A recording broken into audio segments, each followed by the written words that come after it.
This fruit is so valuable, it's been dubbed green gold, and it's destined for China. At the end of the BRICS summit last year, the deal was signed to export avocados to China. So we now have access to China, but there's been a big process in between to meet all the requirements of the protocol that was agreed to. And we're very close now to being able to send the first shipment to China. Derek Donkin is the CEO of a South African Fruit Growers Association and has been working with Chinese inspectors to open so-called green lanes to get avocado exports off the ground. China has long been the African continent's biggest trade partner, but the Asian giant exports some $60 billion more in goods to Africa each year than it imports. In South Africa's case, China exported $11 billion more than it imported in 2022, the most recent year for which figures are available.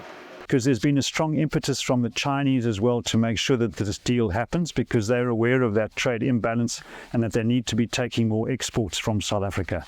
South Africa also exports its agricultural produce to the EU and US, which are its third and fourth largest markets respectively, behind the African continent and China. Many of South Africa's agricultural products benefit from tariff-free access to the US market under Washington's African Growth and Opportunity Act. The avocado deal with Beijing was made last year when South Africa hosted Chinese President Xi Jinping on a state visit alongside the summit of the BRICS group of emerging economies. At the time, South Africa urged China to address the trade deficit. Experts say China is also expanding its imports of semi-processed agriculture from Africa to ensure food security and avoid price inflation.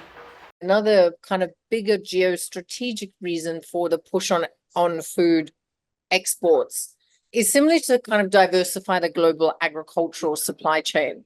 You've had this pressure on China, you've got the soybean pressure from the US, you've got different pressures and trade tensions between Australia and China. As part of its agricultural push in Africa, China also imports soybeans, citrus, wine and rooibos tea from South Africa, avocados and tea from Kenya, and coffee from Rwanda and Ethiopia. China's new ambassador to South Africa, Wu Peng, has promised measures are being taken to speed up the export of more agricultural products to China. The potential of this is huge, says Clive Garrett, marketing manager for ZZ2, a South African farming conglomerate which will soon be exporting its avocados to China. Until October in 2023, South Africa really could only export to Europe, a little bit to the Middle East.